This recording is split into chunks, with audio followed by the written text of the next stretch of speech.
Hey, Walt here from WaltInPA. Thank you for joining me on this little ride through southeast Pennsylvania. And today I think I want to talk about, well, stuff that has nothing to do with motorcycles. Nothing whatsoever. Nothing about motovlogging, nothing about motorcycles, nothing about YouTube channels, just some random stuff. Because sometimes I feel like I don't do that enough.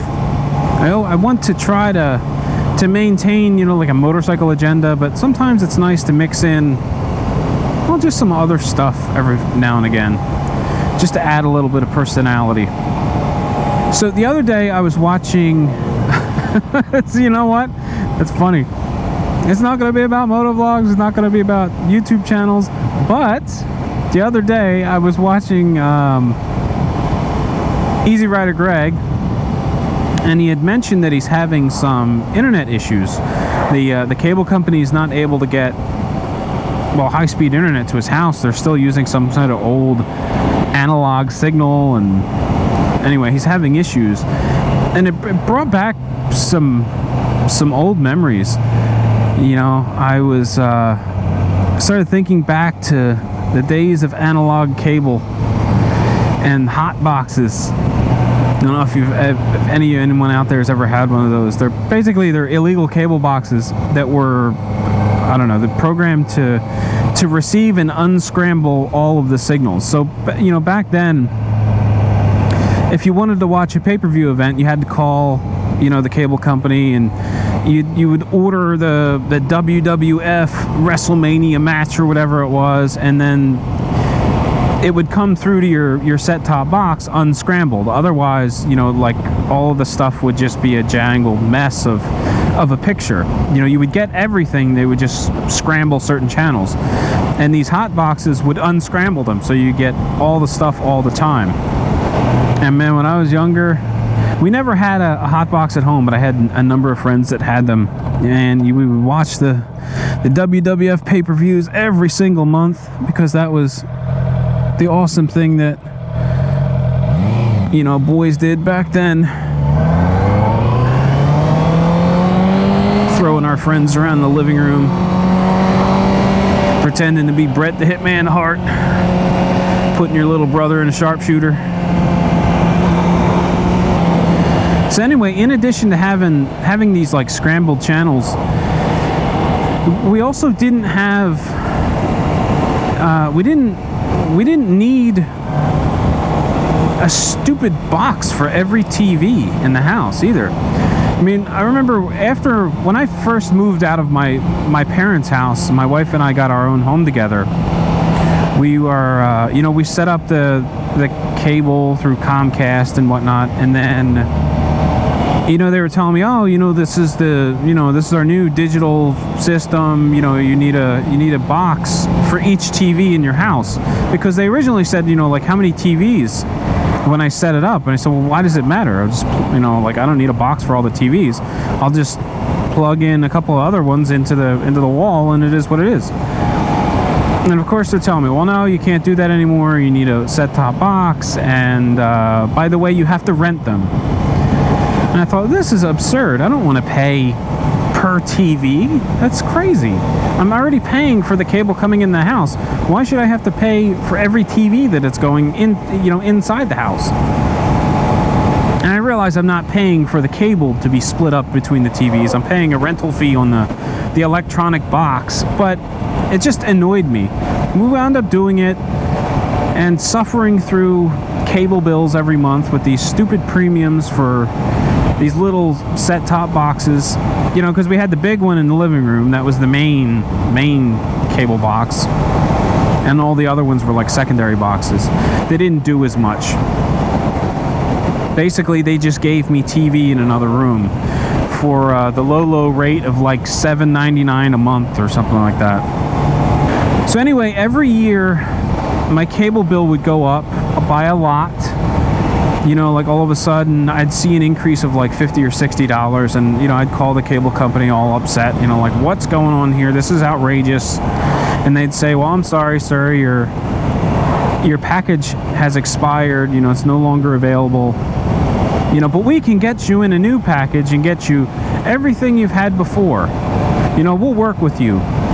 Well, it didn't take long to start seeing the trend there, where when the package expired, there was never anything available at the same price that you had before. You always had to take a step up. Even if it was like $3-4 a month, you were going to pay extra and you were going to get something you didn't need. You know, in order to keep that same, you know, to keep a reduced rate bill. I mean, at one point in time, I had the triple play package, which was TV, internet, and phone. I only had it so that the bill would go down, and I never hooked up the phone line. Like, so we had a house phone that I never bothered with. I didn't want it. My wife didn't want it. We had cell phones, and that was our primary communication. We didn't need a house phone, so we never bothered to hook it up. So anyway, after a few years of the bill going up every single year, I just had enough of it, and I called up Comcast and I said, you know what, this is absurd, I'm done, you know, disconnect me. And they're thinking, you know, they're all of a sudden now packages for less money are available, you know, like, oh, you know, after all, we can get you the same package you've got now for the same price you've got now. And at that point I was just irritated, and I said, nope, I don't even want what I have now for the price that I have now. Disconnect me.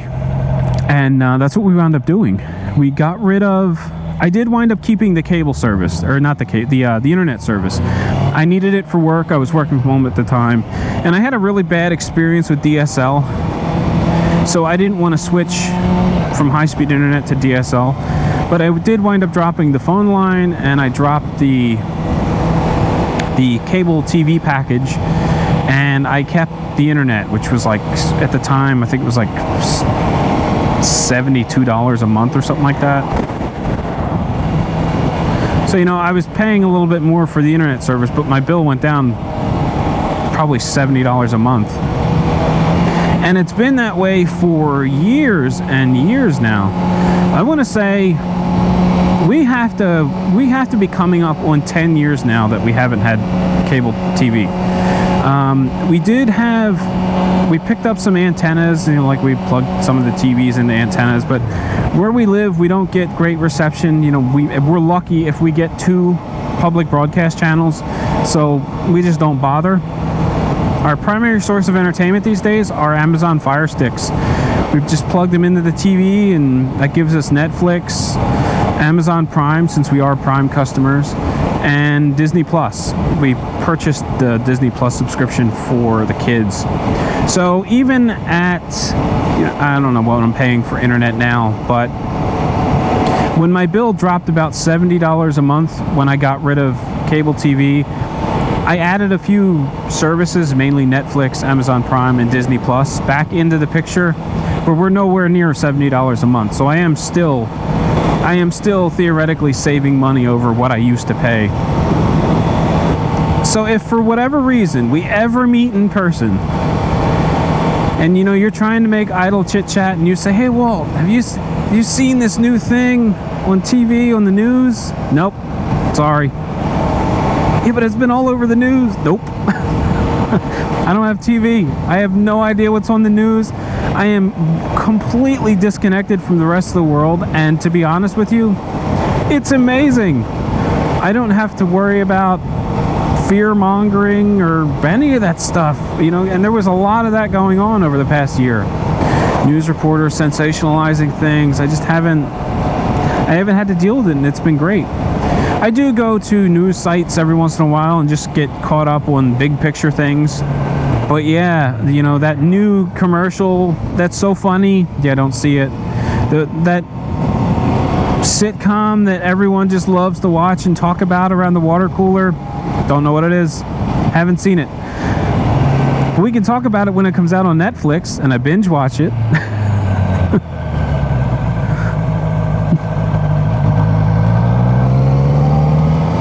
So anyway, that's the that's the fun little non-motorcycle related topic that we're going to cover today.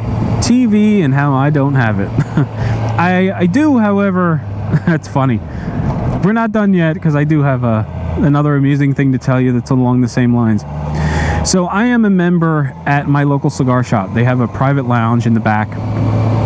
And part of the membership is a premium TV package. So, you know, you can sit down in the back and have your cigar and watch whatever sport's on, because he's got a sports package. He's got, you know, the premium TV channels, HBO, all that other stuff.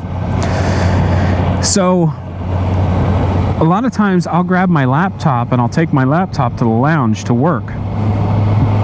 And I'll put the TV on while I work. Well, the funny thing about that is I won't watch anything that I haven't seen before. So I'll put the TV on and I'll turn it to Me TV, which is this retro TV station. So if I get there around 6, I'll watch The Addams Family, followed by Happy Days, followed by MASH, followed by The Andy Griffith Show. And I'm good with that. You know, I'm happy with old TV show reruns, because in a way they're great to watch, because for one, I've seen them over and over again numerous times over the years, and I don't have to focus on them while I'm working. You know, I can just have the TV on, I'll listen to the episode, I'll glance up every once in a while, and I never feel like I'm missing anything. So it's I don't know, that retro TV has become almost like the perfect thing to watch on those days when I'm just trying to, I don't know, fill the silence with something interesting. So now we're done. That's the end of the episode. So thank you for watching. Hope you enjoyed it. If so, consider subscribing to the WaltInPA channel. Oh, this is all fresh oil and chip. That sucks.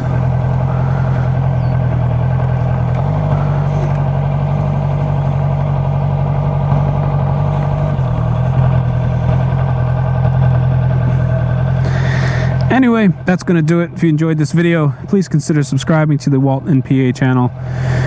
You can also hit that bell notification if you'd like alerts whenever new content is published. If you'd like to support me, the best way to do that is by clicking the like button, giving this video a thumbs up, dropping a comment in the comment section, and sharing this video with your friends. As always, ride safe, and I'll catch you in the next one.